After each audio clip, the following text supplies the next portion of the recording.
Tim Kelly, joined today by Sixers Adam Aaronson. This is Phillies Stoplight on Pattison. And the Phillies get swept here by the Brewers this weekend. Obviously, Saturday was a disastrous game. Sunday, though, it really felt like they had a chance to salvage this game until the seventh inning hit, and you get crucial misplays from Weston Wilson to begin the inning, and then Trea Turner on what should have been the inning-ending play that would have held the lead intact at 2-1. Yeah, Weston Wilson said after the game that he just didn't see the fly ball off the bat and misread it, got a bad jump. And then Trea Turner, just a straight-up routine ground ball that he booted there. And you got to feel for Ryan Kerkering, who has been so good recently and came in with no outs and a runner in scoring position and made all the pitches he needed to get out of it and ends up with the loss to his name despite the no earned runs. Yeah, and they're in a situation with Weston Wilson. I think Rob Thompson alluded to this. Often in these circumstances, he's had Max Kepler come in the game, and it kind of might be a moot point in that case. I think in the seventh inning, you'd rather have Max Kepler there, but in most cases, A, you're going to have Max Kepler there, and B, we don't know down the line if Weston Wilson will be on the Phillies for the entirety of the season. He's someone that's still kind of playing to prove that they shouldn't make an upgrade there. Trea Turner, to me, at the risk of beating a dead horse and being the guy that always talks about Trea Turner's defense, it's alarming, though, because while I will acknowledge he's been better for much of this season than he was the last 2 years, that still wasn't necessarily a shocking misplay, and it's one that you can write off on June 1st, but if it happens on October 1st, you're in a much worse situation, I think. Yeah, and Turner's defense certainly has been better this year than it was last year, but that it's not exactly a high bar.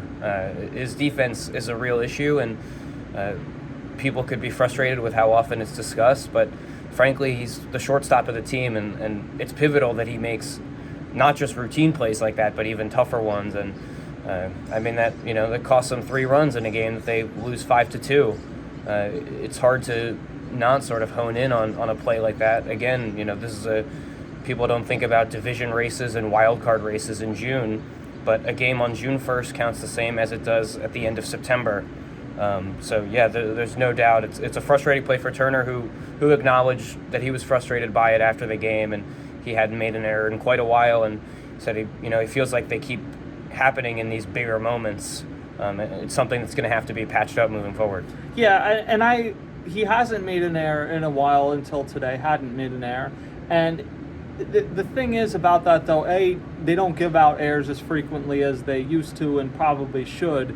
B, there have been other plays like tags at second base and other plays where there's been issues. And in the interest of fairness, he has 2 outs above average this year, so he's above water in that category, but entered the day with -4 defensive runs saved, and he now has 45 errors since joining the Phillies. And I do think fielding percentage-wise, he has been noticeably better this season than he had over the first 2 seasons, but there were a lot of issues those first 2 years, and I do think with how infrequently they give out errors, fielding percentage might not be the greatest metric to go off anymore. So I want to be fair in the sense that Trea Turner has been a valuable player offensively. I do think he's made some plays this year that he wouldn't have made last year, but you still worry about these plays that you expect from a major league shortstop, and there is a reality that when you are on a $300 million contract, that when you make a misplay in that situation, it stands out to me a lot more than when Weston Wilson does. 100%, and not to mention it's shortstop. It's a premium defensive position, and frankly, the benefit of the doubt goes away when you have a first 2 seasons defensively like he did in Philadelphia. There's just a perception of who he is as a defensive player right now, and an error like that very much plays into it, and again, it's something that will take quite a bit of work to outrace that perception that does exist right now. Yeah, for sure. So the Phillies get swept this weekend. They're going to be off tomorrow before they head to Toronto. We'll get to that in a second, but the big takeaway beyond what happened in the 7th inning on Sunday was how ineffective a lot of the Phillies offense looked this weekend without Bryce Harper in there. It does sound like the plan is for him to be back on Tuesday. I know he said that to Matt Gelb before the game today. After the game, Rob Thompson strongly hinted that he's going to be back in the lineup Tuesday, barring any setbacks. So that's positive. And you're heading into a Toronto series here where you need to rebound. And I do think, though, you got to feel for how reliant this lineup is on Bryce Harper and Kyle Schwarber, because Schwarber had one of the rare weekends this season where he wasn't playing on another planet, and you didn't have Bryce Harper, and all of a sudden the lineup looks pretty thin.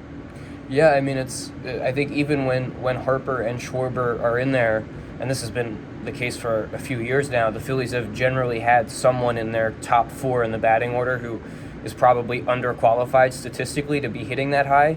And when that turns into 2 players in the top 4 that probably shouldn't be hitting as high as they are, it puts a lot of pressure on, in this case, Schwarber. And it puts pressure on the guys in the bottom of the order who, need to pick up the slack even more than maybe you'd like for them to. And yeah, it's been a challenge for this team for a while. And, when you think about the best offenses in baseball, it's usually one that's deep. I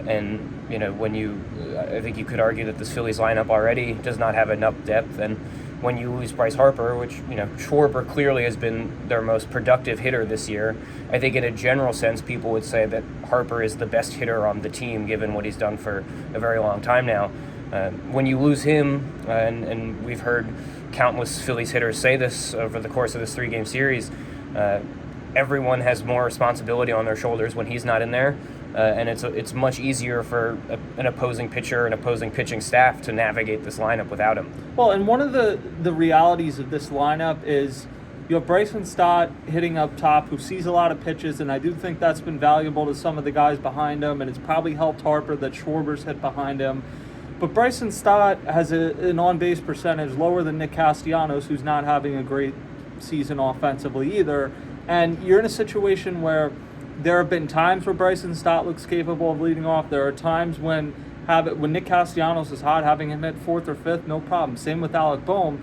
But really none of them, certainly not Castellanos and Boehm, have consistently hit like they're deserving of being that high in the order. And I think with Castellanos being on a $100 million contract, it probably stands out the most with him. But you were pretty reliant on Alec Boehm coming into the season. You haven't consistently gotten that player. Edmundo Sosa's gotten colder. So I just think there's a lot of guys in this lineup outside of Schwarber and Harper where sometimes they're qualified to hit 5th. Other times, and JT Realmuto would probably go into this mix as well, they're more like 7th or 8th hitters. Yeah, I think much of the lineup is guys that just when strictly looking at their production this year and even in recent years are guys, like you said, that you'd want closer to the bottom of the lineup. Schwarber and Harper unquestionably are top of the order bats. Trea Turner, of course, has these lulls and then these streaks, and it's hard to project on a night-to-night basis what he's going to be. Generally speaking, over the course of a season, in the aggregate, he's going to give you the production of someone that should be hitting high up in the order. Beyond that, it's a lot of question marks, because even when Nick Castellanos has one of his streaks, they're not quite as proficient as Turner's, and I would argue that his slumps might be more damaging, and the numbers certainly reflect that. So, yeah, it's just quite a few question marks in the lineup, and guys where you wonder if they're entirely qualified to hit in the spot of the order that they're in. But it's hard to argue with Thompson has tried a bunch of different orders already. He doesn't have a ton of options, particularly in the first few months of the season as they try to, gather information on these hitters before they make decisions at the trade deadline. So the Phillies will head to Toronto, Rogers Center, Tuesday through Thursday. They'll be there. It's Zach Wheeler goes game 1, Christopher Sanchez goes game 2, and Mick Abel will rejoin the rotation. Taijuan Walker's going to head to the bullpen. Sounds like he'd probably be available Tuesday. He made his last start Friday. They think his stuff could play up in a one-inning roles, but it's going to take a little while to get him to a spot where he could potentially go in back-to-back games. But as they head into this Toronto series, obviously you're coming off the sweep. You have Mick Abel rejoining the rotation. What kind of stands out to you? I think the first thing has to be Abel, just because that first start against Pittsburgh was so impressive, and thought it was interesting hearing Rob Thompson this morning in his office talk about how a lot of pitchers in that situation would have gone back down to AAA and experience what I think he called an adrenaline dump, where you're riding the high of such an amazing moment and debut with so much adrenaline flowing then that you sort of lose sight and you could sputter a little bit.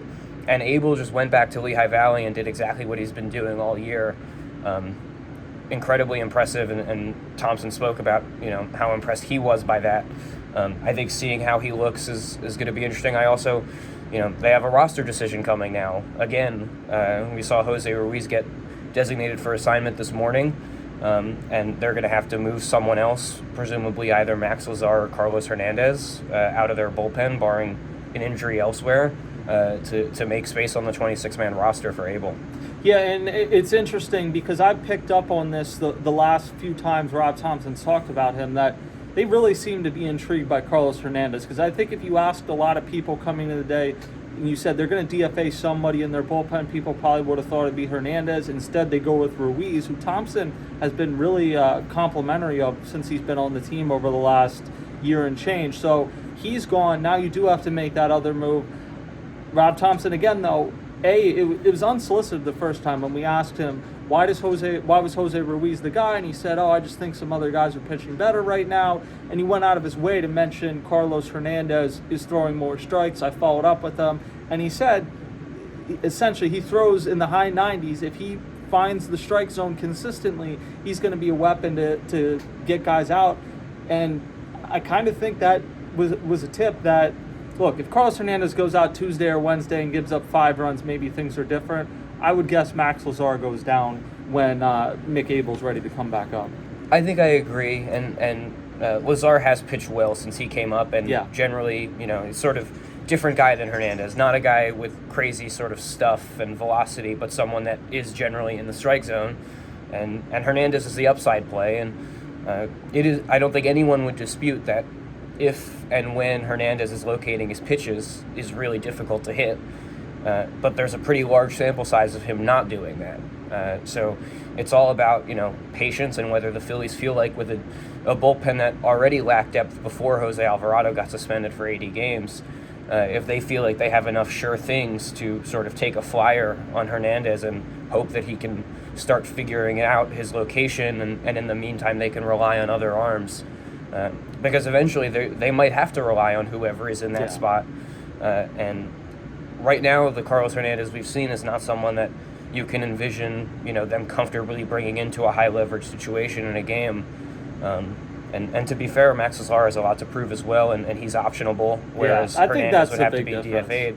I think that's what it is too, and you maintain the depth, and we'll see what happens with Jose Ruiz if he gets claimed. If not, Thompson said in his office this morning that he thinks the club would be interested in retaining him. I believe he can reject an assignment to AAA if he clears, but we'll see what happens there.